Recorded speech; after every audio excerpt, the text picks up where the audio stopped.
I'm at HEILAND. This is ASH News TV, and I'm joined now by Paul Richardson, who's with Dana Farber, and we're here to talk about the ASH FDA Joint Symposium that's going to be coming up on Monday, talking about some newly released drugs and the data that is just amazing that's coming out. And we want to talk about it from the clinician standpoint, and give us some idea, if you would, sir, Dr. Richardson, about really what you're going to be presenting and talking to the membership about. Oh, well, I mean, obviously a very exciting time in myeloma. Remarkably, this year we've had 7 approvals in 1 year, which is unprecedented, and that reflects a continuum of progress in myeloma that's built over the total of 16 approvals across the last decade or so, 12 years to be precise. And I think that this year's been a banner year for myeloma research. We've really been so pleased with the pace and a number of approvals. Remarkably, in the last month or so prior to the meeting, we've been blessed with 3 approvals, one of daratumumab, one of a new proteasome inhibitor that's just in the form of a pill given once a week called ixazomib, and then the 3rd approval, which came through just last week, is elotuzumab combined with lenalidomide and dexamethasone. And of course, all of these have been talked about extensively at this meeting with the studies that have led to the approvals being presented. Specifically, the ixazomib randomized trial is presented as an oral session at this meeting. The updates on daratumumab have also been presented or are being presented.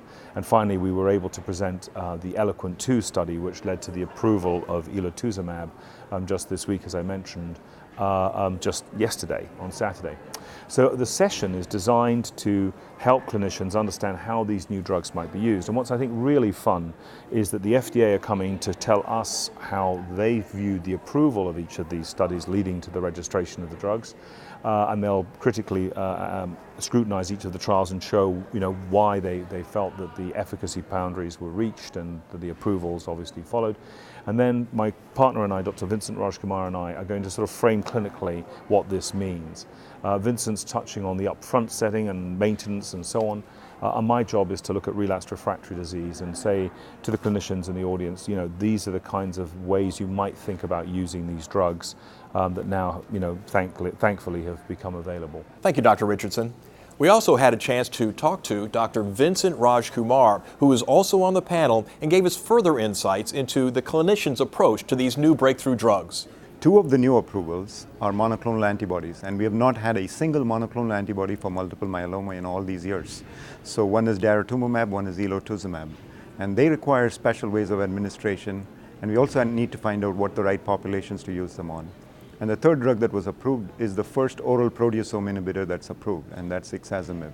And our job is to inform the membership on how these 3 new drugs can be incorporated into the existing treatment paradigm of multiple myeloma, which already has a number of effective drugs.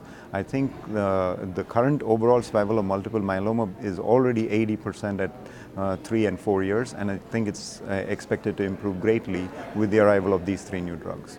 We're using the term unprecedented, never seen before. This cooperation between the FDA and clinicians is something that, does it give you hope that this is kind of the new wave, if you will? Oh, absolutely. I mean, the FDA in all these approvals has done the right thing. For daratumumab, for example, they've granted accelerated approval. Accelerated approval means that they are willing to approve a drug based on phase 2 data alone, without a randomized trial. And that's because daratumumab was found to be effective in about 30% of patients who had failed everything else for multiple myeloma. So it's, of course, a breakthrough drug. It worked in patients who had failed lenalidomide, bortezomib, carfilzomib, pomalidomide transplant. And so the FDA has been quick. If you had to wait for a phase 3 trial to come, that'll take many years and deprive patients of the drug. So it's a great collaboration between academia, industry, the agency, ASH, and it's even better that hot off the press. I mean, 3 weeks, we have 3 drugs, and the best time to learn about how to use these drugs is now. And the timing couldn't be better for the ASH and FDA Symposium to happen just weeks after approval. Dr. RAJKUMAR, thank you so much for joining us. This is ASH News TV.